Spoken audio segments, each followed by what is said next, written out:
नाज़रीन, हाल ही में एक ऑडियो सामने आई है जिसमें यह सुनने को मिल रहा है कि रजब भट्ट की वालिदा ने बोला है कि ईमान को बोलो कि वो घर वापस आ जाए उसके पोते को लेकर।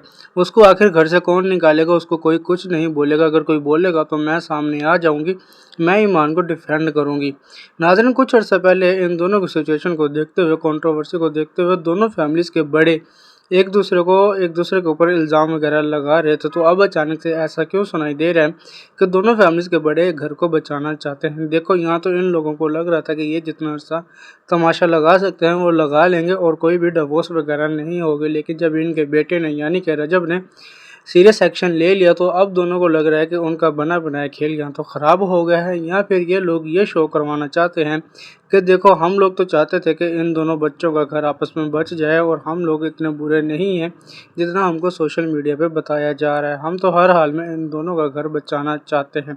शायद इस तरह की इमेज अपनी बनाने के लिए इस तरह के स्टेटमेंट्स जानबूझकर दी जा रही हैं। आप लोगों का इस बारे में क्या कहना है मुझे कमेंट्स में लाजमी बताइएगा। आगे जो इनकी ऑडियो लीक हुई है, जो भी बातें हुई हैं, बहुत सारी वीडियो में चला रहा हूँ, आप देखें और कमेंट्स में लाजमी बताएं। वीडियो अच्छी लगी हो तो चैनल को लाजमी सब्सक्राइब कीजिएगा। रजब की वालिदा ने ये बात बोली है मुझे कि ईमान को मैसेज दें कि बच्चे को उठा के घर आ जाओ। क्या तुझे घर से कोई निकाल सकता है?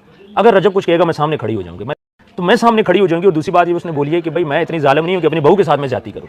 बात यह कि वो भी ये चाह रहे हैं कि किसी तरह लड़की घर आ जाए, लेकिन मसला ये हो रहा है कि लड़का और लड़की इनका मसला है। उसकी वालिदा ने मुझे आज ये बात नहीं बोली। उसने तकरीबन मुझे 2 माह बाद, जब पहली मेरी बात हुई थी, ये बात बोली थी कि आप उसको मेरा मैसेज दें कि बच्चे को लेके घर पे आ जाए, तुम्हें घर से कोई निकाल सकता है, ये तुम्हारा अपना घर है, घर खराब ना करें। उन्होंने रोते हुए भी मुझे कुछ बातें बोली हैं जो कि मैं यहाँ पे नहीं कर सकता। तो सारी बात, उनका एक बेटा है, बेटा डिस्टर्ब तो है ना। अब वो दोस्तों के पास रहता है, घर नहीं आता, घर आया अकेले डिप्रेशन में रह के कुछ ना कुछ ऐसी हरकत करते, कौन जिम्मेदार होगा? तो उसकी वालिदा भी ये चाह रही है कि वो अपने व्लॉग भी कंटिन्यू करें और ये बच्ची घर भी आ जाए। आप माँ बन के सोचें और उस अपने पोते को और उस बच्ची को किसी की बेटी या बेटी बना के लेंगे, उसको ले अना एक साइड पे रखते हैं। रजब की मैं वालिदा की बात करूं, उनसे मेरी बात हुई है, बड़ी मेरी डीपली उनसे बात हुई है। उन्होंने देखें, अब फैसला किसने करना है, रजब ने और ईमान ने। जब तक मियाँ बीवी नहीं राजी तो कोई बंदा कुछ भी नहीं कर सकता। ये नहीं कि रजब को भी समझाया गया, उनके घर पे मीटिंग्स हुई हैं, सारा कुछ हुआ है, उसके दोस्त यारों ने समझाया है, लेकिन सिचुएशन वो नहीं बन रही। बेवकूफ़ी तो ज़्यादा है, मैं इसको थोड़ी तो नहीं बोलूँगा। देखें, आप एक निकाह को ख़त्म कर रहे हो, ये बहुत बड़ी बेवकूफ़ी है। अब बात यहाँ पे ये कि कोई तो झुके ना, रजब नहीं झुक रहा, वो नहीं झुक रही, तो कौन झुकेगा? मैं। और दोनों को ये बात समझनी चाहिए कि दोनों फेम वाले लोग हैं।